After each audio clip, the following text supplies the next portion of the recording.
தெற்கு ரயில்வே மண்டலத்தில் சென்னை, மதுரை, திருச்சி, சேலம், பாலக்காடு, திருவனந்தபுரம் ஆகிய 6 கோட்டங்கள் இயங்கி வருகின்றன. இதில் சேலம் ரயில்வே கோட்டம் ஆண்டுதோறும் சிறப்பான செயல்பாட்டிற்காக பல்வேறு விருதுகளை தொடர்ந்து பெற்று வருகிறது. நடப்பாண்டில் மட்டும் சிறந்த ரயில், சிறந்த பராமரிப்பு, இயந்திரவியல் துறை செயல்பாடுகள், ரயில் பயணிகளின் புகார்களின் மீது உடனடி நடவடிக்கை, பாதுகாப்பு உள்ளிட்ட 11 துறைகளுக்கான விருதுகளை பெற்று சேலம் ரயில்வே கோட்டம் சாதனை படைத்துள்ளதாக சேலம் ரயில்வே கோட்ட மேலாளர் பங்கஜ் குமார் சின்ஹா தெரிவித்தார். I am very happy to announce that out of 28 shields, 11 shields have been received by Salem Division in different fields like accounts, then best maintained train, running room, security, engineering, best school, road school.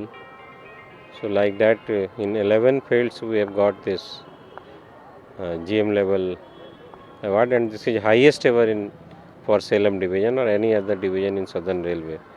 Salem railway கோட்டத்தில் பணியாற்றி வரும் 9,000 ஊழியர்கள் மற்றும் அலுவலர்களின் சிறப்பான பங்களிப்பு மற்றும் அர்ப்பணிப்பு காரணமாகவே முதல் முறையாக 11 விருதுகளை சேலம் ரயில்வே கோட்டம் பெற்றுள்ளதாக மகிழ்ச்சி தெரிவிக்கிறார் சேலம் ரயில்வே கோட்ட கூடுதல் மேலாளர் சிவலிங்கம்.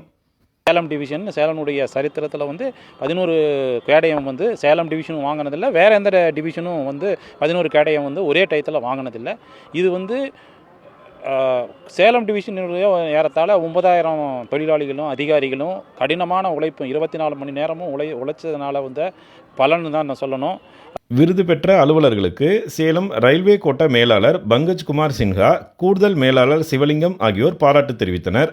மொத்தமுள்ள 28 விருதுகளில் 11 விருதுகளை பெற்று பொதுமக்களுக்கான சேவைத்துறையில் சேலம் ரயில்வே கோட்டம் பல்வேறு சாதனைகளை படைத்து வருவது அனைத்து தரப்பினரின் பாராட்டையும் பெற்றுள்ளது. சேலத்திலிருந்து ஜி. விஜயகுமார்.